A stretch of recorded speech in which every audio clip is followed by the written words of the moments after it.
Hey guys, welcome back to another episode of The Lady Layer. Thank you guys for joining us today. Sorry Sierra is not here. We were having some technical difficulties on her end, so we just are going to move forward tonight without her, and hopefully she'll be able to join us next week. We miss you, girl.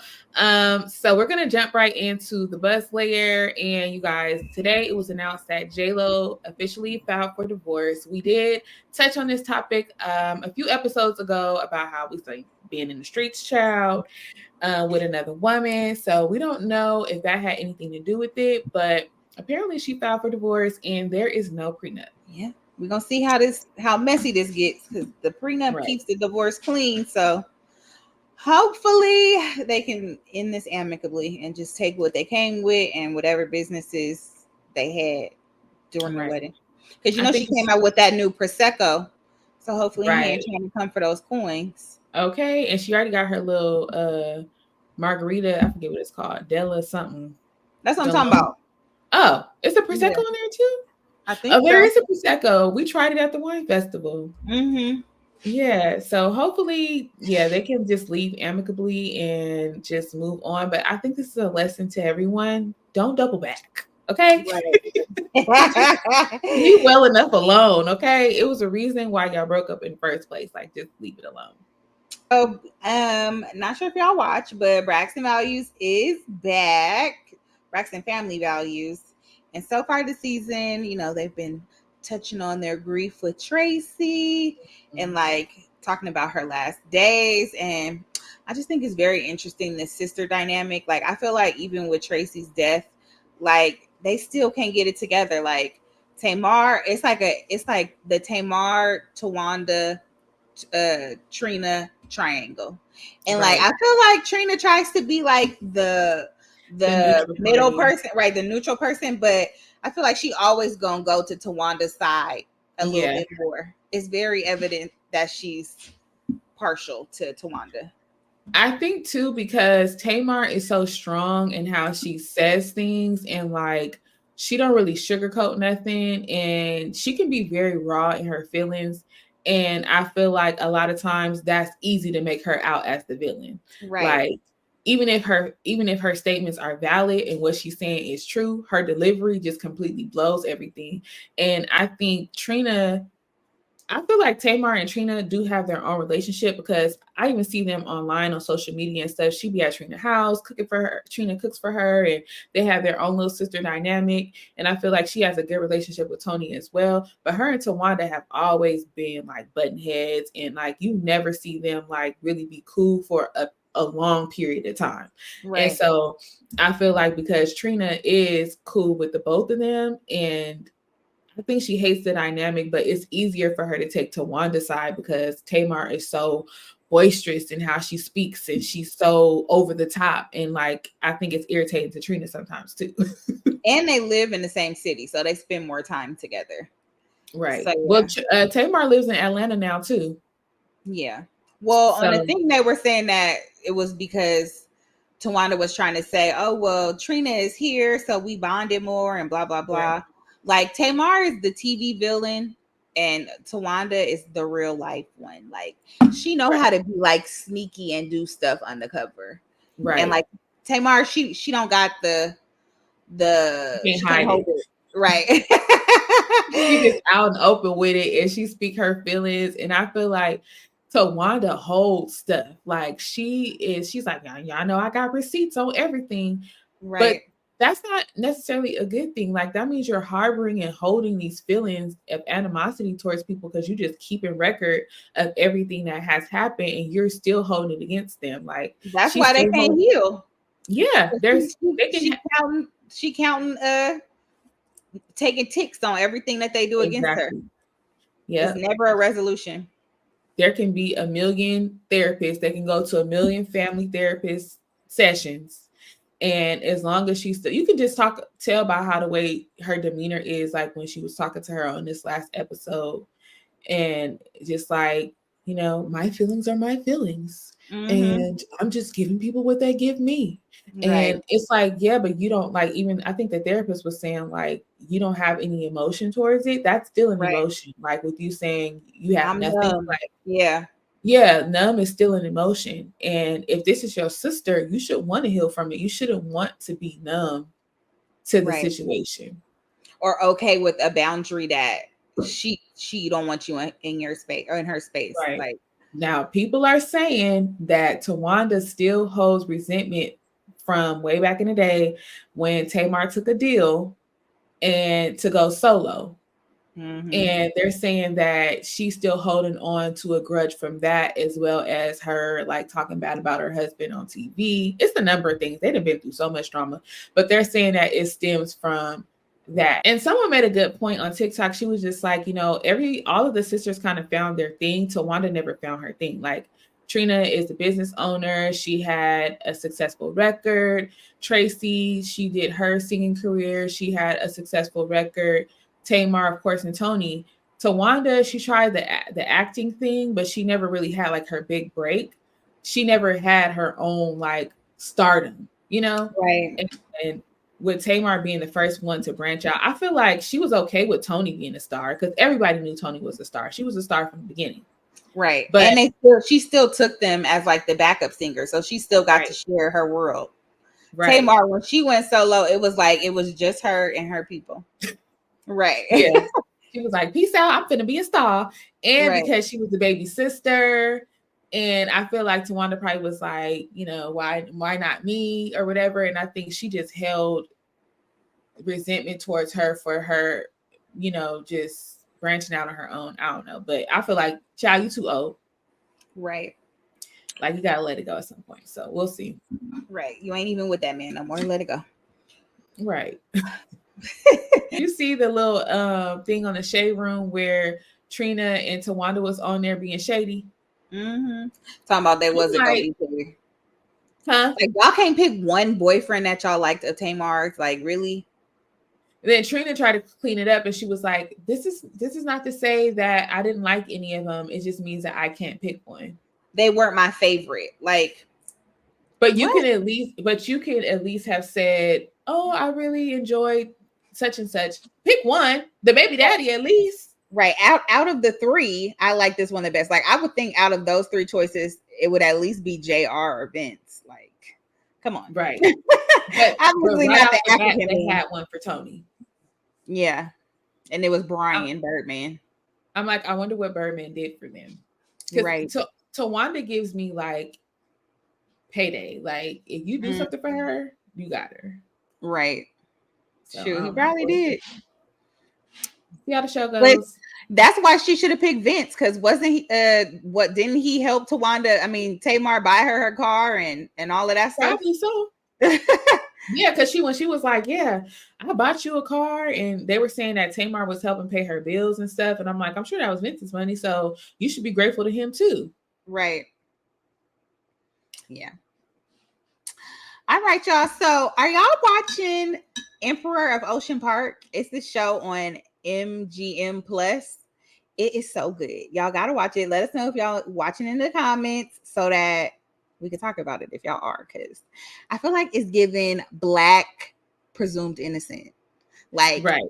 It's really good. Like the dad was like a judge, and judge turned TV correspondent or whatever, and he gets killed, and the kids are trying to find out who killed the dad. So yeah, it's really good. Yeah, y'all should definitely watch it if you guys aren't, so we can talk about it, because it's so good. And we watch a lot of It's not a reality show, you guys. It's not a reality show, but it's actually pretty good. So if you guys want us to talk about it, let us know in the comments, so we can talk about it a little bit, because it is really good. And we talk about a lot of ratchet Black people. Let's talk about like people that actually it's like not ratchet. It's not a real show. Right. But still, like a lot of the shows that we watch, like it doesn't hold Black people in like a good light. So the best light, yeah. All right. Okay, so moving on to Big Brother updates. So you guys, this week on Big Brother, I know. We got that's all you have to say is this week on Big Brother. Tucker. If y'all like Tucker, please exit stage left. I'm just kidding. So I feel like he's a good player, but I feel like why can't you be a little humble? Like, we all know you're great. Like, you keep winning all the competitions. I don't like how he's treating people. I don't like how he punked Cedric because he used his own HOH to do what he wanted to do. Like, Right. you started a vendetta against him for being his own person. Right. Like, no, I don't like him. I feel like he's just too arrogant and I can't stand to watch him on my screen. So it's really hard for me to watch this week. He surpassed Angela. And I didn't know if that was possible. Oh, yeah. Like, with the outburst with Angela, like, that's mild compared to Tucker. Because Tucker gives... Yeah, because she's not... Right. There's one thing that irks my skin is arrogant people. Like, why do you have to be mean? I don't like mean people. Like, everybody already knows it's okay for you to celebrate your wins. It's okay for you to think that you're great, but just to go around picking on people and making sure they know that you coming for them. And okay, we heard you the first time. Right. Show us when you nominate them. That's how we know that you coming for them. Right. And I wish that they would remove the AI arena so that they can get him out. Because right, can we just do the regular Big Brother? Like, I'm tired of AI arena. I'm sick of the AI arena. Yeah, it doesn't make sense. I don't like it anymore. I don't want to play. It doesn't make sense, and it I feel like it just drags the episodes on. Like, come on, I want to see more of the show than these stupid competitions. Like, it does help for the people who are really good to never have to go home. Because if you're well versed like Tucker, good at puzzles, memory, physical comps, he's never going to lose. Yeah. He would literally have to break a limb or something. Like, he is never going to lose. And especially with the cast that they have this year. I don't know. It's impossible to backdoor somebody with this AI thing. Because even if you backdoor them with the veto, they still can get out on the AI thing. Like, it's. I'm gonna write a letter. Y'all get rid of the AI arena, please. At least mid-season, chuck the deuces, because it's not fair. Did I miss that who they picked for the instigator? Because I definitely voted, but I didn't see. They didn't pick yet. Oh, okay. They didn't pick yet. They'll probably show it after POV, maybe. Oh, okay. So I meant to mention this before, but one of the guys, Cam, I've been following him on Instagram for forever and didn't even realize it. I don't know if y'all know who he is. He be on Instagram and he plays like all the different songs that go with like different genres, like all the different music. He's definitely added a lot of songs to my Spotify. So I had never heard. You told me that, but I had never heard of him before. That's cool though, to actually see somebody that you like. You don't know, but you kind of know. Right. That's that cool. I follow on social. Also, T-Core is pissing me off because what happened to the power? Okay. Right. She came in that room talking about we got each other, like it's unspoken, blah, blah, blah, blah, blah. And she over there with her homeboy just doing whatever. Who can't, they both are not really good competitors, but they're not good assets. Yeah, they're there for social game. Yeah, but sure. T-Core is getting on my nerves because I don't know what the hell she's saying half the time. Like, girl, pick an accent. It's already hard for me to do with a consistent accent, but girl, you got like 5 different accents. Like, please pick one so I can get used to it and understand what you're talking about. Like, I think she also has like a speech impediment. Yeah, she definitely has a list. Yeah, I think she has a speech impediment, and along with the accents, like, because I'm not hearing a London accent at all. Like, she gives Trina with her Maryland, I guess, is it Atlanta? Yeah. Yeah, it's giving that vibe. Right. Mm-hmm. Yeah. So we'll see what happens on Big Brother. I'm just so irritated. I literally told my husband, like, I don't want to watch this week. I'm so irritated. But hopefully with is it Investigator? Is it what?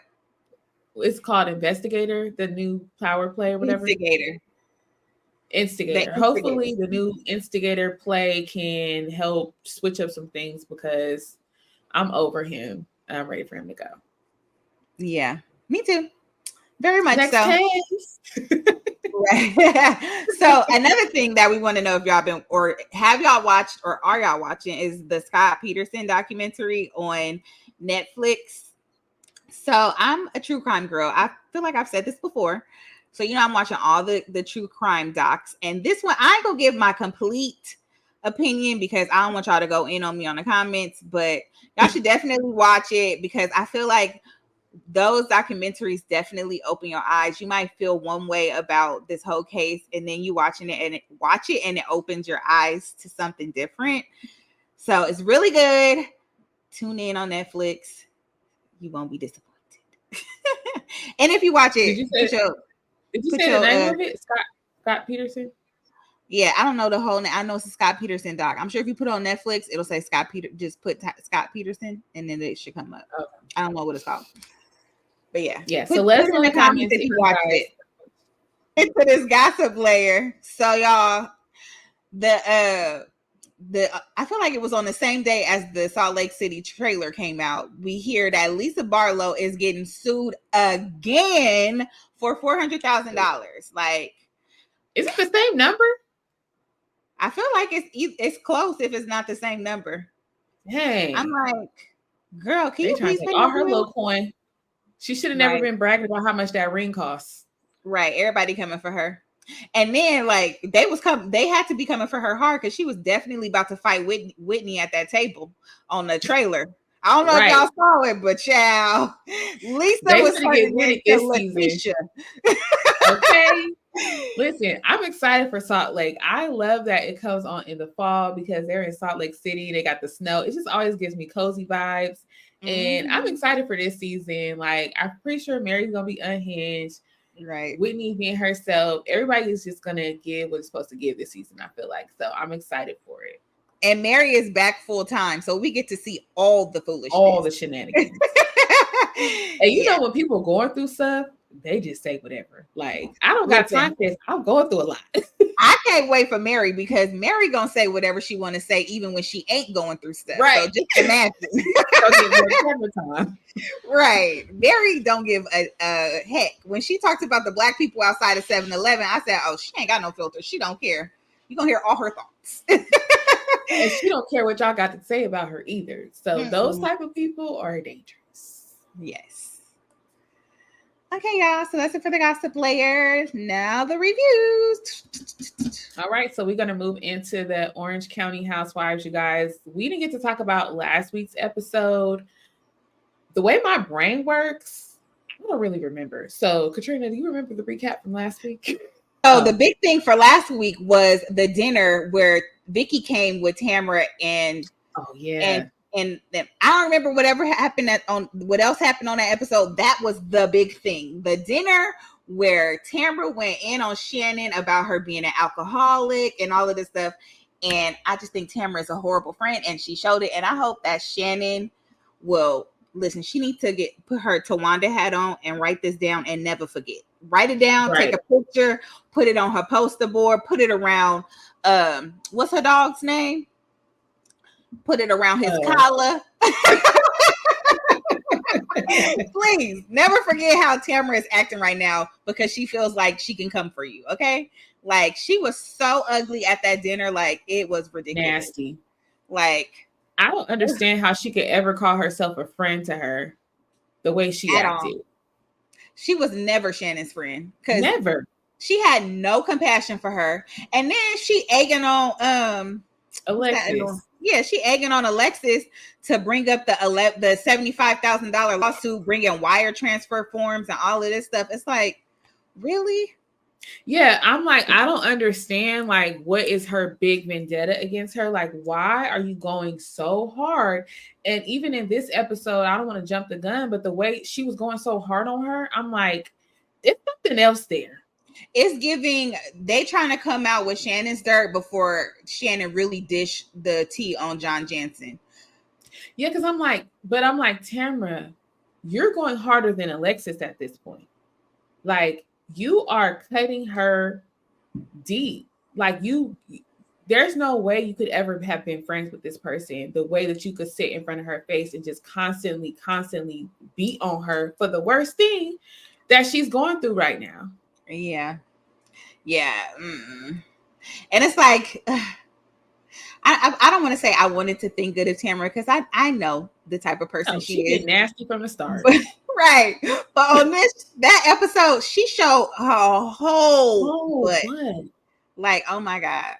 I'm like, and we've seen her do some pretty evil things, but I'm just like disgusted with her.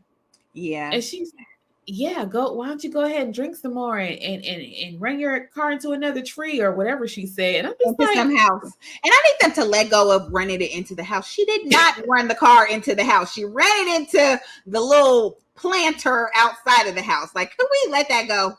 She has zero empathy. And I think she said in the last episode, she was like, I'm saying this because I care about her. There's 0% chance that you care about her, that you would speak to her in front of all these people like that. There's a 0% chance that you care anything about that girl. Right. Please don't care about me. I honestly, at this point, I would rather you hate me. Because at least maybe if you hated me, you wouldn't talk about me. Because if that's how you show how you care, I want no part. Right. That's not even tough love. Mm-mm. Like, it's terrible. Yeah. And between Gina's confessional look and Tamara's confessional look, I don't know which is worse. Because they was talking about Tamara's thick arms and her little shirt. Arms look terrible. My husband was like,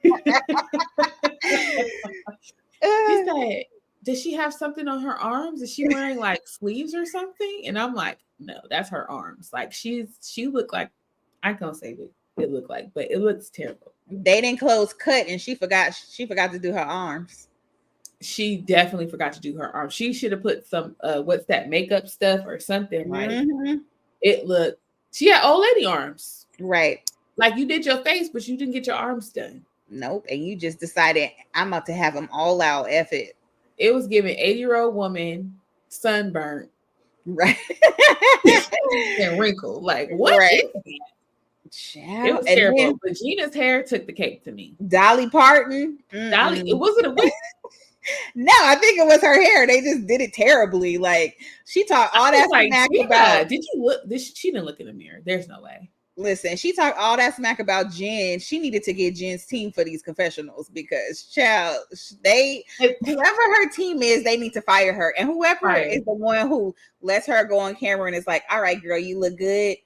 Fire her immediately or him immediately because, first of all, the outfit was terrible. The hair was terrible. I feel like the makeup wasn't even good. Like there was no saving grace for her confessional. It was not a good look for her at all. Like who on set? Somebody on set should have said no. If I would have been there, no. Do it again. Right. Please start over. That is not going to look good. Come look at this. Right. They used 2 cans of hairspray. It looks like a wig. Like it just doesn't, it's not giving at all. And the bad thing about confessional looks is like they clearly don't shoot all those confessionals in one day. For your confessional look, you have to constantly recreate it. I think they get like 3 looks for the entire season, but you have to constantly recreate the same look so people don't know it was shot on different days. You mean to tell me I gotta sit up here and wear that again? Like, no. I can't even unfluff it a little bit. Like, nope. No, it was terrible. Okay, so moving on. The main thing in this episode was the 2 trips. So we got a La Quinta trip and we got a Big Bear trip. I feel like Bravo is so messy. What is the other show where they did this? Where it was the dinner for New Jersey with Louis and Joe's dinner. It's like the grueling outing. Right. Yeah, like and maybe they're doing this as a new wave because people aren't getting along and they're trying to still film whatever. But I just think it's so messy to have 2 trips. But which trip would have wanted to go on? Honestly, I would have wanted to go to La Quinta. I can't listen to Alexis talk about John Jansen all weekend. Talk and quite frankly, I just prefer La Quinta over. I don't know, but Tamara's house in Big Bear was really nice. Yeah. I would want to go to Big Bear. I just don't want to go with Alexis. With them. Yeah. Right. No. I didn't even include Alexis in our notes because I'm so tired of Alexis. Like she has so much camera time on this episode, but I can't bring myself to talk about her Tamara was like, I'm going to drive this car off the cliff if you don't stop talking about John Jensen. Right. Oh my God. It's true. She doesn't have her own identity on the show. Like, she is literally here. That's why I said before, I wonder if he pulled whatever strings to get her back on the show to vindicate him, because it seems like that is her only MO. She is literally here to clear his name, to bring receipts, to make Shannon look bad. Like, she has not had her own identity, and then she goes and tries to shake her tatas to get people to think that she's fun. No, you're not fun.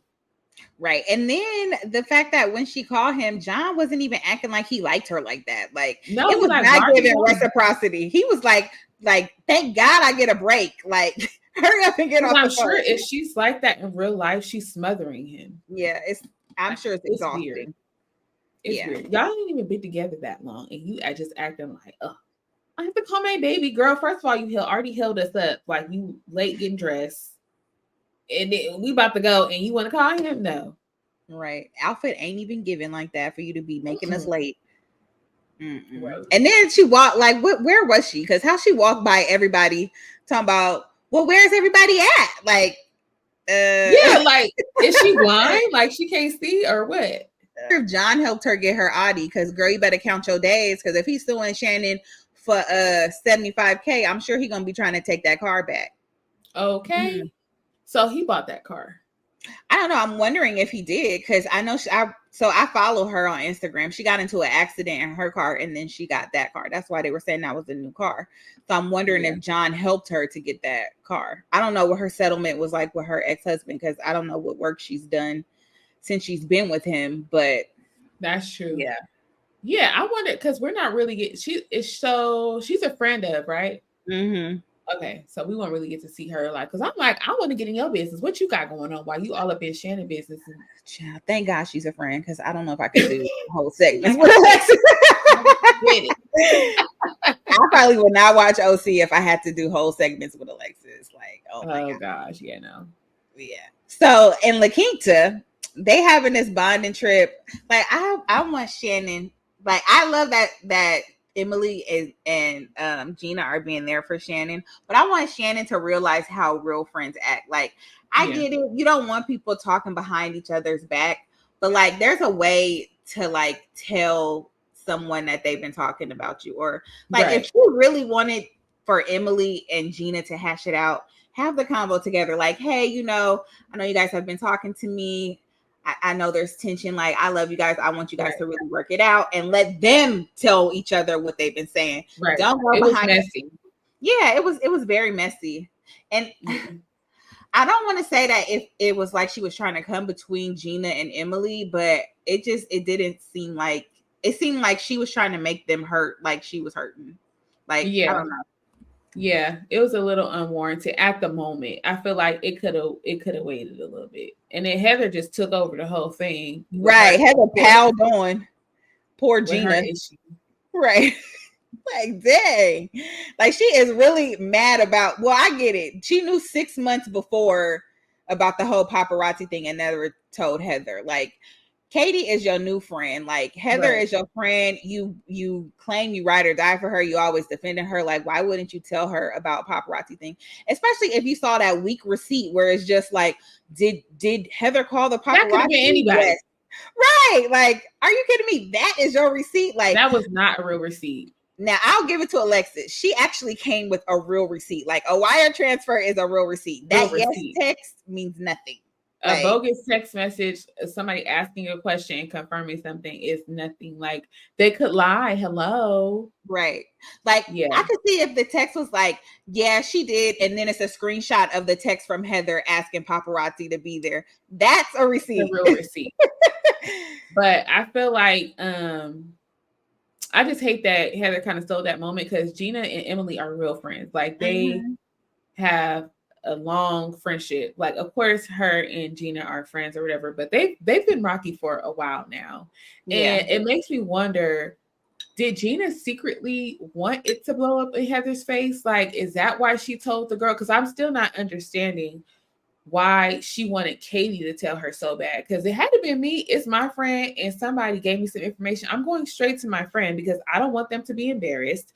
I don't want this to get out. Everybody's talking about it, and they're the only ones that don't know about it. Like a real friend is not going to just let the whole world talk about you and leave you in the dark. Especially on TV. Like I'm even in private, I'm never gonna let my friend go into a situation where everybody else knows something about them except them. Like that's shady. Wrong. Everybody's talking about it in the group, and you're the only person that doesn't know. And you're supposed to be close to me, and it started from you. You got the information first, right? And then I feel like it's definitely something from last season, because last season they weren't close like that either. Right. So she could have just still been pissed off at how last season went, and now she's gonna take it out. They all are like very resentful like that. Yeah, I feel like Heather just wanted Gina to take accountability and say she should have came to her first. But Heather ain't gonna let it go. Even if Gina says every single word Heather wants her to say, she's still gonna make her pay. Yeah. Yeah. She's for sure gonna make her pay. But I get it. Heather, she can be a lot. But I feel like she's not wrong, because Gina should have came straight to her and told her, and she should have never pushed Katie to bring it up, especially on camera. Yeah. So let's get to Big Bear. Okay, so I wanted to throw up in my mouth when Tamara was eating apple pie off of Jen's. Like, first of all, I don't even like feet like that, but the fact that y'all on TV and y'all, that ain't even clean feet. Like, she been walking around. She didn't wash her feet first. Right. Like, it was so and nasty. Then she went and cuddled up next, like sat real close to her afterwards. I'm like, what y'all be doing? Like, Tamara got all into it, and it's like, ew. But that's my thing with Tamara. Like, that don't give friend. Like, OnlyFans is yo answer to Jen's financial issues. Like, why don't you do yoga online or do yogas on the beach or whatever? In the park. Yeah. Right. Like, only to promote your business to be more successful. Right. Or why don't you go get certified for Pilates and do that, because there's money in that. Right. Everybody on Pilates right now. Everybody's on Pilates. Nobody doing yoga no more. Switch it up, girlfriend. Right. Yeah. I don't know. Yeah, it was really weird. And I was like, ew. Like, she was so into it, and she just did it so quickly. Like, it was not even a thought. And I was just like, girl. Because usually the feet pics on OnlyFans, not that I'm on OnlyFans, I don't even know what they do, but I feel like people just take pictures of their feet in certain places. Is it really people eating stuff off of your feet? I was about to say, her sticking her toes in the pie probably would have been enough. Right. But her feet are ugly. Oh, I didn't see her feet. She looked like she had dancer's feet. Like, they were very strong and veiny and like, ew. Well, her face is strong, so her feet match her face. That is very true. That's very true. At least she match. But speaking of Jen, do you think that, okay, you guys, let us know in the comments what you think. I just feel like they just laying it on too thick with this whole, like, she owes money thing. Like, yeah, we get it. For one, do we know if she really owes the money, or I thought her dad paid it off? Two, should she have to sell her stuff? Like, they're like, she's walking around with this and that, and she's going on vacation with her man, and she's driving this car and doing that. Like, first of all, her man got money. Right. So if her man wants to do things for her and buy stuff for her and have her still looking nice, that's his business. That's her business. Now, if she really does owe people, then she should be asking him for money to pay them people back instead of doing all this stuff. But they acting like she needs to sell her jewelry. She needs to sell all her stuff. I don't think she's doing it because she knew her dad was going to pay for it. I don't think when they filmed that he paid off the debt, but since they filmed, he's paid off the money because the house was rented in his name. So I'm sure he wasn't going to let that go up against his credit. Right. Yeah. Or get a lawsuit against him. So yeah, but so if it was in my parents' name, I definitely would try to do anything to pay off the debt just because I know they're doing me a favor and I don't want something to come against them. So I would sell stuff to make money. Right. But listen, she got a rich man. Why don't you just ask him? I think, what was it, like $50,000? Like, the watch is probably that, or the Range Rover. Yeah, the watch Yeah, of the Range Rover is worth more than that. Like, come on. Yeah, and honestly, if he got it like that, 25,000 is nothing. He could have wrote her a check and paid. That's what I'm saying. Do we really know if she didn't pay it or not? Because I feel like if her father's credit was involved and he has that kind of money, I feel like he would have just paid it and got her out of the lease. Right. Like, I I feel mean, like he was stealing all that money from the baseball player, so he had to have some kind of money. Because I mean, they ain't talked about it yet, but they had to start filming again because he was caught up in that trial with the baseball player. So we know he got millions of dollars. $25,000 is like $25, right? But I think that she did mention, I don't know if it's in the next episode or not, where she was just like, and where is this coming from that I owe people money? I don't owe anybody money. So I think it was paid off. And I think it was Emily that said it. It's just talking. Yeah. She got a bone right now. They want her to look broke. They don't feel like it is fair for her to walk around. Right. It's giving it's giving Gretchen when Gretchen was dating the old man and he was buying her all that stuff. Yeah. And they were so mad that she just got whatever she wanted. It's giving that vibe again. And I'm like, if somebody falls on hard times, they still have their stuff. Right. So yes, they could sell it, but that's their choice. It doesn't mean all their stuff magically goes away because they're broke. So Love and Marriage Huntsville. Mm-hmm. So Kendra, I'm gonna let you lead this one because I mean I watched it, but I didn't have. Let me tell y'all something. Katrina was not interested. Okay, let's just keep it 100. She was not interested in this episode. Can you guys let us know in the comments if you guys watch Love and Marriage Huntsville? Because if y'all don't care, we don't really have to talk about it. But let us know in the comments if you guys are watching Love and Marriage Huntsville. So this week we're going to just kind of sum it up real quick. So Melody has this class, which I think is great. Property preservation class. I think it's great that she's doing hands-on because a lot of people do these master classes and it's very generic. They give you a little bit of information and you don't get any real help to execute what they're selling you, right? So the fact that she's doing these hands-on in the field classes, I think is amazing. But she messy, so she calls Sunny and she's like, "Oh, Sunny's into this. Let me call her." She's so fake to me. Like I feel like she just be turning it on. She's like, "Oh yeah, honey, let's just call her." Like, girl, please. I feel like she is befriending her because she doesn't like Destiny. She hates that Destiny is still friends with Martell, even though she originally was friends with Martell. And I think she believes that they're like messing around or they have messed around or whatever.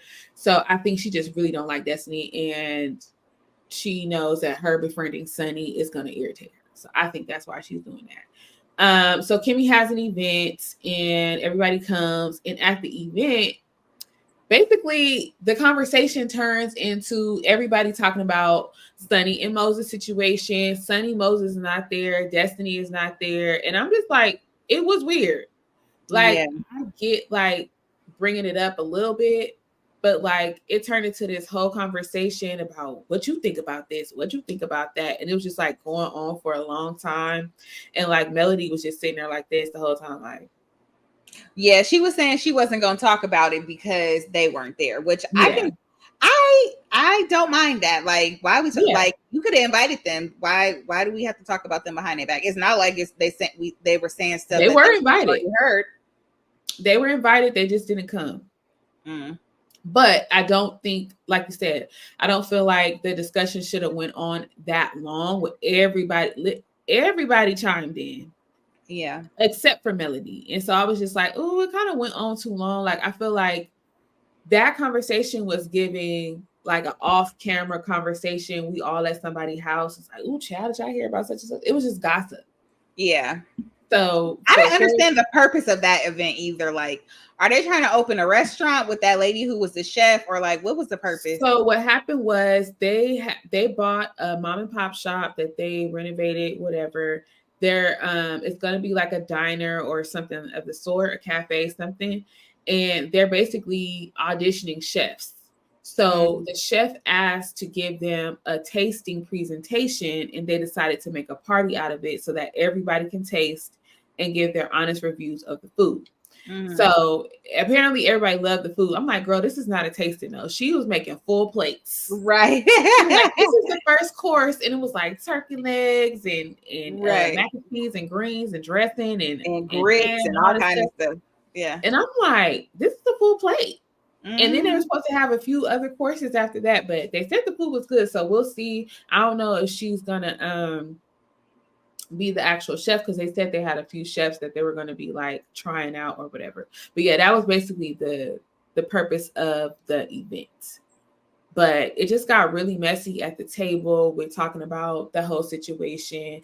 Something that I thought was interesting though is like Melody, she was quiet the majority of the time. The only time she spoke was when had something to do with Marcel. Like, I think when they first came in, she asking about like, oh, my people from my class went to Black and it was closed, child. What happened at Black? What happened at Black? Well, you know And she can't stand him, so that's why she was cannot acting like stand that. him. I was just like, what they say, she got a hard on for him. Like every time, she never spoke unless he said, as soon as he opened his mouth, she leaning over the table. What you say? Right. She was like, and all my businesses, I ain't never had them shut me down for no furniture. I don't know what y'all had going on over there. Like, listen, you think if they knew, if they would be in this predicament, like they're clearly messing with them. It's a successful business in the city. And people literally, like Marcel said before, he ain't lying. People gravitate towards the city just to go to Black. Like, there's no other business. Nobody else has a business that people come there specifically for. So I think she being a hater with Black, but she's like, yeah, I sent my folks over there and they said it was closed down, child. Like, she couldn't wait to spread that. But also at the table, Trisha basically, I forgot what she said about Destiny. She said something about Destiny at the table. They was asking her if she still talked to Destiny, and she was like, yeah, we still train. And it was like, well, what do you think of her? And like, I guess she thought that she was still talking about like how she works out. And she was like, I mean, it's whatever or whatever. Like, she kind of made like a comment like that. And it was like, no, like, how is she like as a person? She was like, oh, I guess she's good. Like, you know. Yeah, and I think that's what kind of like opened the whole can of worms on everything. But then it kind of switched over to the talk about the ex-husband or the husband still, and the dynamic between Ken and Trish. I wish Marcel would have just said what he told the guy at Black. Like, I agree with everything he was telling him. Like, this man is taking care of your kids and you ain't contributing. Like, he's being there for him, not only financially, but emotionally. He's taking them to school. He's doing all these things for him. Like, you owe him a thank you. Like, I don't understand what's wrong with that. And then, like, I feel like he was trying to, like, low-key, like, flip it and throw in the rumors that the husband was trying to say. But it seemed like the husband checked out long before he actually left. Like, she was saying he wasn't even there for her when her parents died. So, like, I mean, I don't know. He did. So Marcel did mention that he said, I told him he should have thanked you because, you know, you stepped up. And he didn't. So he did say that. He just didn't go into depth about everything. But like you said, I do wish he would have went more into depth on everything he said, because it's true. It needed to be said. And then Ken kind of puffed his chest out and was like, yeah, I'm a man. You know, I'm going to take care. I'm going to do what I got to do. Right. Like, okay. Calm down. Right. Good job, but keep it cute. So then the conversation moves on to Tisha kept throwing shade at Kimmy about befriending Sunny, and was this a different conversation? I think this was I think they talked about it there, where they were trying to figure out why she was still trying to invite her to stuff, and then right. About how she was there for her when she had cancer, and she was showing up to her window bringing her stuff. Right. So my question is, should that outweigh her friendship with Destiny? Like, I understand that when someone was there for you during a difficult time, like, you have a special bond with them, but why can't those two things be separate? Like, why can't you be loyal to your friend and then also be cool with this person or thank them for what they did? Because let's be frank, like they said before, she was a producer. And part of your producer role is to be there for your client and to support them through whatever they go through while they're on the show. And I'm sure she did a lot of things, the prayers and things out of the kindness of her heart. But I feel like if somebody is also truly your friend that you knew before her, before this situation, whatever, you should still consider that friend's feelings. I think that would be true if Sunny was doing that for Destiny, but Sunny wasn't Kimmy's producer. She was Destiny's producer. So but I don't she think still was a producer that on the show. Right, but I think they all have their own separate producers. Yeah, they do. I don't think that she necessarily had to go out of her way to do stuff for Kimmy. No, I don't think she had to, but what I'm saying is like I do think she did that out of the kindness of her heart. But what I'm saying is like I think two things, even if she was or wasn't her producer, two things can be true at the same time. Like you can be grateful for what this person has done for you and not include them in your circle. But were her and Destiny really friends like that? Like I feel like Destiny was closer to Tisha than she was to Kimmy.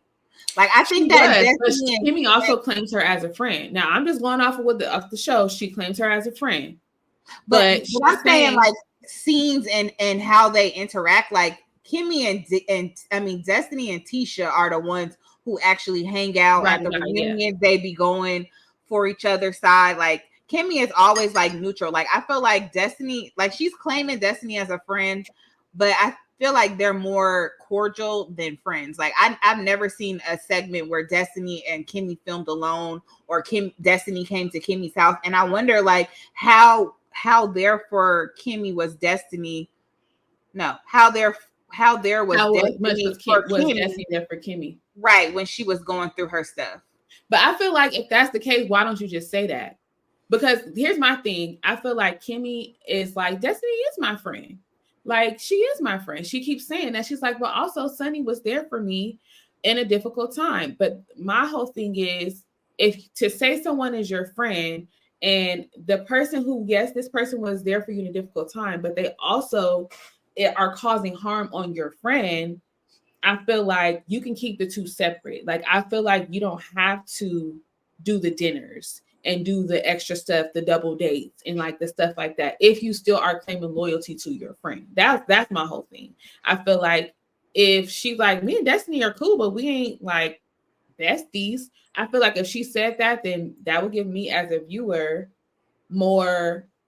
a better outlook on the dynamics of their actual friendship. But all I'm hearing from her is she is my friend, but this girl was here for me during a difficult time. And I'm like, why can't she still have been there for you in a difficult time, but you still place boundaries on the situation because you have an actual friend? I don't think she never claimed Sunny as a friend. She just said she was there for her in a difficult time. So that's just my perspective. I feel like she values, because it's so fresh, she values that above a lot. But I wonder how much Destiny was there for her during the cancer stuff. I feel like she needs to say that because then it would give a viewer a better perspective, because all I'm hearing is Destiny's my friend. This girl was there for me during a difficult time. I don't know. I think because I have a lot of different friend groups and some of them are separate. So I feel like there's a way to manage them both and not like make anybody feel any type of way. I feel like she could have placed a boundary because let's be honest, Sunny is trying to get up in the friend group. She's here on this show because she wants to be a part of the show. In order to be a part of the show, you have to film with people. So she's looking for people. She's booking dinners. She's trying to get in where she fit in. And she's trying to see who can she film with. She can film with Melody for sure. She needs other people to film with to get time on the show. So I feel like, yeah, that was Kimmy throwing her a bone. Like, girl, yeah, you was here for me, so I'm going to give you this dinner. Mm-hmm. But I feel like for Destiny, it's like, dang, girl. And I couldn't get a heads up either. So maybe they aren't really friends, but I don't know. I just feel like she should say like it's not a terrible thing for her to say like me and Destiny are cool, but we not friends like that. I feel like she, as a viewer, she could have said that, then I would be like, oh, well, that makes sense. That's just my perspective. What y'all think? Y'all let us know in the comments if you feel like Kimmy could have handled the situation better, or you feel like she handled it perfectly fine for, you know, what it was. So then Sunny and Melody meet up at the store. They're getting ready for the trip. So Melody invites everybody on this girls trip, and Destiny was not invited, but Tisha is like, I'm gonna invite her as my plus one. Melody kind of keeps it vague, and she's like, yeah, I'm gonna invite some of my single friends. Now she said single child. She didn't say nothing about Sunny. Sunny is not single. I think she did say that she was going to invite Sunny, though. She didn't say it there. She just said, I'm gonna invite some of my single friends. Okay. I feel like I heard her say she was going to invite Sunny. No, she didn't say. She never said that out loud. She was just like, yeah, I'm gonna invite some of my single friends. So yeah, so Tisha's like, okay, I'm gonna invite Destiny or whatever. So but while they're at the store, Melody makes sure that she kind of catch Sunny up and tell her about everything that was discussed at the table, which I think is cool because that's her friend, to kind of let her know. She's like, before I invite you on this trip, I'm going to let you know who fool with you and who don't. So Right. she basically just caught her up and was like, you know, this was what was discussed. This is who said what. And you know, she thought that she was cool with certain people, and Kimmy did backpedal a little bit at that dinner table. And she was like, I thought me and Kimmy was cool. And she was like, yeah, she kind of threw a little bit of shade. So this girls trip should be interesting. We did see some clips from the girls trip in the preview for this, the rest of the season. So it's gonna get pretty heated on the girls trip. So we shall see what happens. We know if both of them show up. That's Destiny and Sunny show up. So Nell was off the chain. Yep. So we're gonna get the fireworks that we've been looking for. So let us know if you guys are tuned in to Love and Marriage Huntsville, and let us know in the comments what y'all think about the episode and all the different friendship dynamics and loyalty laws and all this and that. All right, we're gonna move on to Basketball Wives. All right, so let's get into the Basketball Wives. I don't know if y'all watching. Oh, and also, are y'all watching Love and Hip Hop? Because I really want to talk about Love and Hip Hop. Okay. Yeah, she keeps trying to add all these shows. We got to make sure everybody is watching before we add. I'm watching Love and Hip Hop though. I didn't watch this week though, so don't tell me. Listen, I'm just asking because if we're gonna swap out Love and Marriage Huntsville, we could talk about Love and Hip Hop. Because I don't feel like we should swap it out. I just want to know if y'all are watching it. But if y'all are not watching Love and Marriage Huntsville, you need to watch because it's going to get good in the next few episodes. Like, we got to see the explosion on the boat. We got to see the trip. And they go into St. Thomas. I feel like this is their biggest trip, right? Yeah, this is the first time they've gone out the country. Yeah, so it should be good. So make sure y'all go watch, okay? All right, so I feel like Basketball Wives is about to be over too because they about to go. Yeah, they're going on a trip dinner. too. Yeah. Okay, so Basketball Wives, we got it. So we start off with Evelyn and Jen, and they go over to Shawnee Roaster. So last week we didn't talk about, or last episode we didn't talk about Basketball Wives. So Jackie, it came out in this dinner that Jen planned that Jackie had been talking to Sunday about all this stuff. Everybody. Right. Brooke had the tape. So of course Brooke is gonna put her on blast and tell everybody what she's been saying. And then Shawnee and Brandy meet up with Jackie to try to like go over it and just see what all is true and what's not true. Of course, Jackie, she is Jackie. So she goes in and she starts with her little attitude. She's on defense. It doesn't go well. So they throw to Shawnee Rosa. Right. And so it starts off with Jen and Evelyn meeting up for lunch to go over to Shawnee Rosa. And it's so weird because like they talk about it or whatever. And then Evelyn starts talking about how she misses Jackie. And I'm like, if you call my daughter a build-a-whore, I will never miss you in my life. Like we gonna have beef forever. Like, because mind you, at the end of the Shawnee Rosa, they were like, is she thanked for her services? Which is the famous line when she basically kicked Brandy off the show and said, thank you for your services. And she was like, I feel like she thanked herself. So it was like everybody kind of came to this consensus that she was no longer going to be around. And then all of a sudden, here she comes. Evelyn is like, I kind of miss her. And everybody's like, yeah. I'm like, what? Right. And then today I saw on Jen's page, she posted the trailer for her movie and she's like thanking Jackie for her special appearance. It's so fake. Right. It's given like, is it for TV or is it a real beef? Like, because if somebody put my nudes and me spread eagle, like,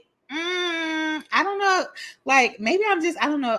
I feel like I'm a forgiving person, but like some things are not forgivable. Some things are unforgivable. I feel like, I don't know, I kind of watch shows like this from both ends because I kind of like saw a reality show being filmed before, like I was present there, and it made me look at reality TV very differently because when you see what goes on behind the scenes, you just like, it's certain people egging people on to do certain things. And I feel like they weren't ready. Production was not ready for Jackie to leave the show. Mm-mm. I don't know what her contract is. She may have had a contract and they was like, nah, we can't get rid of her. And so basically, if you're going to be on the show, people have to want to talk to you. Right. And they could have gave Evelyn a little extra money or threatened her or whatever. Like, girl, you need to figure it out. And she need to be up in here. Because it seems like Evelyn was first, Brandy was given the task to loop Jackie in and keep her a part of the group. She failed. So now they like bringing the big dogs. Evelyn, we need you to make everyone comfortable with her again. Right. And she comes out the gate with, I kind of miss her. Like, I Right. just want her to be herself. Right. Even though we got into it, I miss her kooky self. And like, girl, bye. And that's why Evelyn's daughter be irritated with her, because everybody that says something nasty about her or whatever, she could be back cool with them. Like the debacle with Jen, now she got to see Jen with her mama all the time. And now Jackie too. It's like, okay, girl. You can tell she got no loyalty because ain't her daughter pregnant by the game, and who is her friend's right ex, her baby daddy. Like, side note, did y'all see the game fall? No, where did he fall? So he went to his friend's wedding or whatever, and he was walking down the aisle all like fast and tough, like, you know, like he was that guy, and slipped on the little runner or whatever. He said it was roses down there. He slipped on the runner, but he took a tumble, y'all. Oh, I'm gonna try to link it in the description box, but he took a tumble. Like a whole tumble, like he fell to the ground. Please send it to me. He said he commented under, because Shade Room reposted it. I originally saw it on Gossip, whatever. Gossip in the City. Gossip in the City, they get all the tea before it comes out. So, but you got to follow them to see their stuff. So y'all make sure y'all follow them. Anyways, yeah, they ain't giving nothing for free. Nothing for free. Okay. Point. Yeah. So he fell, and the Shade Room posted it or whatever, and they were like, he was like in the comments, he was like, yeah, I tripped over the roses. He said, but I did the James Brown and got back up and kept stepping or whatever. It's like he made a little joke of it. Players mess up too. It's cool. Right. But anyway, yeah. So I don't know if this happened before or after. This happened before the party, but I just feel like it happened at the party too. But Brandy, she has made it her MO to voice how she's not here for Brooke's relationship. And it's like it happened before the party, happened during the party, after the party. And then I'm just like, I don't understand. But we go to Brooke's Independence Day party. Her family is there. Her friends are there. It's real cute. They had it at Casa Madera, which is like this cute place in LA. Everybody's excited. And yeah, it was really cute. They pull up to the bar. Everybody show up. Her and Giselle is trying to decorate. And then Jen and Evelyn come. They go get drinks at the bar. And they start discussing the relationship. Everybody else is supportive and like, oh my God, he's so good to her, blah, blah, blah. And Brandy, the only one sitting there bitter, like, it's so fast. Oh my gosh. Da, da, da, da. It's like, girl. And it wasn't, and I feel like, I don't know, to me, it gave hater. Mm-hmm. Like, because Brooke, she was so into the relationship and the guy was doing all these elaborate things for her. And she was just like in her bubble, you know? Right. And I get it because I'm a protective friend too. But I feel like if someone is in their dating bubble, you got to kind of let stuff play out. Like, yeah, she's talking about marriage and like all these things. And that is very quick, but it's her relationship. She's grown. Mm-hmm. And if she decides that that's what she want to do with her life, it ain't nothing you could do about it. But I don't think it's cool to go around like talking about her situation to like everybody else and stuff like that. I just feel like Brandy really had it out for her. Yeah, I question like if she's like projecting like the status or how she feels in her relationship onto Brooks, or if she's just really trying to be a genuine friend. Because yeah, like you said, it's definitely giving hater. It's giving, I don't want you to be happy. Like, why? I don't understand why it matters to her if she gets married and divorced in the same year. Like, I'm with Brooke. Like, I'm a hopeless romantic. Like, if I find somebody and we love each other enough to get married, like, that's my business. It's her life.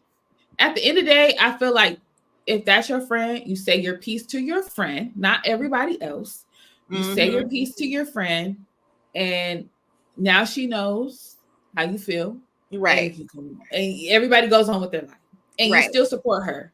Because at the end of the day, that's your friend. And as long as she's happy and this man is treating her well, you also have to trust that if it ever gets too bad, she's going to be good for herself and get herself out of it, as she did. Right. And you also have to trust your friend. Like, at the end of the day, like, your friend should know what's best for them. Like, I don't even feel like all of the time, like, you have to, like, express how you feel. Like, if you see they're happy, he's not doing anything wrong to her, like, then what's the point? Like, because at that point, he hadn't given her any, he hadn't given the friend group any reason to doubt him. Like, to doubt their connection, to doubt his commitment to her, anything. Like, even when he was not gonna come to the party, Brandy was like, it's like she was waiting.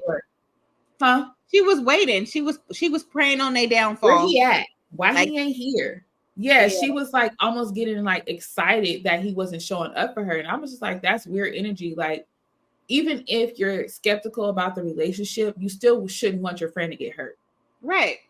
So being happy that he didn't show up. And then like when Brooke was telling her that they broke up or whatever, she was like, I told you. Girl, you don't even got to tell me. I already knew what was going to happen. Like, that's not a friend. Right. You're supposed to be there for your friend and be like, I'm sorry that happened to you. Some things don't need to be said. Like, that goes without saying. I feel like even if in your mind, you're saying, I told you so, or you already knew this was going to happen, whatever, you're just supposed to be there for your friend. And like, honestly, like, as a friend, I don't even want to put those vibes out. Like, even if I think it's not going to be there, like me being like, oh, like, I just feel like you put stuff in the atmosphere. Like, I don't know. Yeah. I'm a realist. So if there's certain things that I see that I know are going to be a problem, I would be remiss, I think that's the proper word, if I didn't say something. But I think you have to find the appropriate way to do it. Sometimes it always doesn't happen in the most appropriate way. But if you see know your friend. Because if your friend is in a bubble and they can't see certain things that you can clearly see, you got to know your friend. Them is going to make it worse. Huh? If your friend is in a bubble and they don't see what you see, you telling them is only going to piss them off. It's not going to open their eyes to magically see what you see. It's only going to make them feel like, oh, you hating on me, or, oh, you don't want me to be happy, or whatever. Like, it could I feel like it also depends on the person, because in this situation, I feel like Brandy was completely wrong because there was nothing to see besides her saying like, it was too fast. Mm-hmm. I think it was nothing else for her to see. He didn't do anything. He didn't like not show up for her the way he said he was going to. He was like, doing things for her the way she wanted him to. He was showing up for her the way she wanted him to, Mm-hmm. So if she was coming and complaining and was like, yeah, I don't know, he's not doing this and that, and then you saw something, that's when it's appropriate to say, well, yeah, girl, I don't know, da da da da. Right. But if he's doing everything, she's happy with it, they're happy as a couple, keep it to yourself. Like, it's not that deep. Let it play out. And whatever you're thinking of is just going off of your own opinion anyway, because you don't know the man. Right. I feel like once the mama came in and said, look, I feel like it's okay. Right. I feel like it's okay. I like where they're going. Brickie's happy. That's all that matters. And as a person who's been divorced twice, like, as long as she's happy, she ain't got no kids, like, let her live her life. It should have been deaded. Like, not keep talking. That's what, when I watched that, I literally thought the same thing. I'm like, if her mama says it's cool and her mom is happy with it, you should literally have nothing to say. You should just be there for your friend. I feel like even if you know in your back of your mind that, or what you think, because to be honest, there are people who get in relationships, know each other for 2 months and get married and be married forever. Mm-hmm. Like, you're not in their relationship. You don't know how it's going. You don't know the ins and outs of it. But I just feel like in this situation, it really sucked for Brandy to be her friend, because she was not a friend at all. Like, then she going around talking to all the other ladies about it, and they're all kind of like, well, Evelyn is like, why are you talking so much trash? Like, it was weird. I just feel like it was definitely weird. But I do like, okay, so Giselle is becoming my favorite person, or Giselle, or however you pronounce her name. She's becoming like my favorite person on Basketball Wives. I love that she pulled Brooke to the side and asked her to be her officiant. And she was just talking about how much Brooke was there for her, and like she was her family there, and how she's like helped her to become a better mother. And then like you saw their relationship blossoming, because like Brooke came with her to the beauty supplies to help with her products in the store. And, you know, Brooke used to do hair, so she's been kind of like mentoring her in that aspect. So yeah, I thought that was really cool that she asked her to be the officiant, because that's like a big role in your wedding. So that was love. Yeah, the wedding was cute. I liked the backdrop of the wedding. Like, it looked like it was up in some house in the hills or something. But yeah, and I love that. I do love their blossoming relationship. You can tell that they have a genuine relationship off camera, because for this to happen, Tasha and Giselle, or no, Giselle and Brooke. Yeah, like you could tell they have a genuine friendship off camera, because all the stuff she's talking about is stuff that we did not see. Right. So I think that speaks volumes to them having a real authentic relationship. And even with her putting that video together of all her family members that couldn't be there, wishing her well on her special day. I just thought that was super special. Yeah. Right. I definitely would have bawled too. Like, oh yeah. I was like, dang, perfect timing right before they started her makeup, because her makeup would have been done. That was so sweet. Especially with her mom saying that she accepted their relationship and was talking about how she sees Tasha as a daughter too.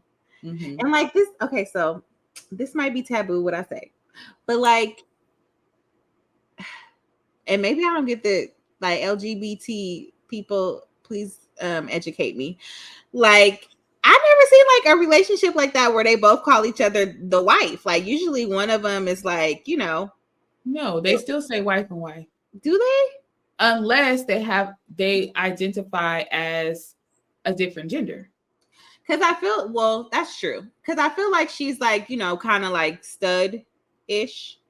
So like, it was just surprising that she was like my wife or my woman. But I love it. Like, I like their relationship. I like their dynamic. But it was just surprising to me that she said that. So yeah, don't come for me. I don't know. I think I don't know her pronouns. Yeah, but they call her she. They refer to her as she, her. So I think because she does identify as a woman. Now, if it was a trans male, then they would probably say husband and wife. Yeah. But usually, if they both identify as female, it's wife and wife. Yeah. But yeah, I think Brooke did a good job. I think she did a great job. You could tell she took it seriously, and it was really nice. Yeah, it was. I was proud of Brooke at that wedding, because Evelyn went and spilled the tea when Brandy was over there running her mouth. And honestly, it kind of made me question Jen too, because when Brandy was over there telling her about the relationship, Jen was like, "Oh yeah," and when they tried to compare their relationship to me and Christian, like, no, we've been together for da-da-da-da, like, we are not the same, did-it, like, girl, why you going in so hard? Like, you was over there talking about how you supported at the Independence Party. Now you over here talking about, oh, our relationships are not comparable and blah, blah, blah, blah. Like, you should have just stayed there and kept it cute, let Brandy vent, because like, what was the point of that? Yeah, I didn't like that either. I thought it was way left field. I was like, I thought y'all was cool. Why you sitting here over here throwing shade? Like, and why you have to make it about you? For no reason. It didn't have to be about you at all. You could literally sit there and listen. And maybe that's the reason why Brooke was like, why is she telling my business to Jen? Right. So maybe Brooke already got that vibe from her and was like, I'm not going to tell her. Like, I should be able to tell my business. And that's what I really didn't like about it too. It's like, Brandy, if you're supposed to be so close to her, you should know not to tell her own business, her news. Right. You should know how private she is and that it's never going to be okay for you to go and run your mouth about her business. Like, but I was proud of Brooke because Brooke is the turn up queen. She politely say, you know what, I'm gonna go because this is Giselle's wedding, and it just shows how much respect she has for Giselle because she was like, I'm gonna go. Yep. And I'm gonna say goodbye. She definitely let Brandy know that there was beef when she walked out and did not hug her, but she kept it cute. She did not argue. She didn't raise her voice, nothing. She just said, y'all, I'll go. I gotta go. That's what I was going to say. You can tell that she has a genuine friendship with Giselle because she respected her space and her wedding and left because she would have flipped all them tables over. Now, what I did not like was the fact that they ate before the wedding. Right. Was that trifling or what? That was completely trifling. But I also feel like the catering staff should have had everything closed. I don't think... The chef was standing right behind the food. Like, girls, tell them no, they cannot eat right now. It is not time. Yeah. I feel like they should have had that completely shut down. Like everything should have been covered or whatever. Because it did look like it was out there that early because it was cold. So why you got the food out and open so it could get cold? Like put it out. Yeah, I didn't understand that. I feel like they should have had appetite. If it was going to be a cocktail hour, they should have had the appetizers by the drinks and had the other food like way off to the side or something. But even the cocktail hour, that's between the ceremony and the reception, not when you first get there. Some people do cocktail hour before the ceremony. But it's usually just drinks. It's not food. It's usually just like champagne and wine service or whatever. Yeah. But I feel like if it was going to be any food available, it should have been separate. But I think that was just, they use the space that they have. But I'm like, Brooke, you know better. She's it was very tacky. She ain't formal like that.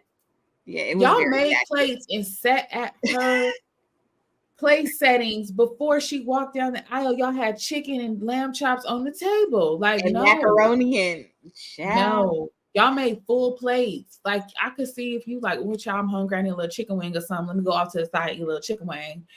Girl, you made a plate, and then everybody started following suit. Like I did not like that at all. I feel like it was disrespectful. Completely. And they didn't even try to hide it because when Giselle was like, "All right, y'all could come eat," she was like, "I'll eat again." I did not like that. I'm like, please, but Giselle don't ever make that decision for me. Right. Giselle was annoyed too because Giselle was like, y'all didn't even wait for the bride and the brides to come before y'all start eating. Like, what kind of mess is that? Who does that? Yeah, it was ghetto. And Jen was like, this will not be happening at my wedding. She didn't eat. She was like, I'm not doing that. Like she did. She was sitting there eating with them. All four. Well, originally when she was standing there, she was like, I'm not doing that. I'm not. Right. She was talking about she was going to be calling security. She was talking about she was going to be calling security, and she was sitting there eating too. Like, girl, you ain't no better than them. That's a mess. I wouldn't do that to nobody unless they said it was okay. Jen's little uppity remarks are starting to get on my nerves. Like, girl, she's like, tequila blanco is beneath me. Like, girl, if it's beneath you, why are you drinking it? Like, there's other options. And you drink La Marca champagne, okay? It's $13, please. Right. How is tequila blanco beneath you? Right. We know that Costco bottle from anywhere. Okay, please knock it off. Or Target, you can get that bottle from anywhere. Anywhere. Like, it's no more than $15 ever. It's literally La Marca. Like, no, please. All right, y'all. Well, that wraps it up for this week's episode. We hope y'all enjoyed. As always, please let us know what y'all want to watch. We want y'all to tell us if y'all watching Love and Marriage Huntsville. Y'all should definitely start watching Emperor of Ocean Park. Yes, I want to talk about 50,000 shows, but I feel like once y'all tell it, then we could do like a poll or something. I don't know if you could do polls on YouTube, but we could like narrow it down some kind of way because like it's a lot of good stuff on. It's a lot of TV, but we have to make sure that everyone can keep up with all of the shows. Listen, I'm having a hard time keeping up too now, child, because the way I was watching TV before, I can't even watch TV like that. So I got to watch TV at the same time as y'all. So it's definitely a part-time job keeping up with all these shows. Right. And now it's like I have to watch and really pay attention because I got to like be able to take notes and stuff. So I'll be like, dang, I wait and watch OC until like Monday sometimes, because if I watch it on Thursday, that's too much time passing by. I ain't gonna know what happened. Yeah, you literally have to watch and take notes as you watch. Yeah, I'm like, I will completely forget what happened in the episodes. I'm like, I try to watch it a little closer to when we're gonna film so it can be fresh on my mind, because I got too much other important stuff that needs to stay on my mind besides the show. Yeah. But yeah, thank you guys so much for watching, and we will see you guys next week. Make sure you guys are locked into our social medias, because when we do go live, we'll be announcing it on our Instagram. So make sure you're following us on Instagram, the Lady Layer Podcast. Yeah, and we'll see you guys next week. Bye. Bye, y'all.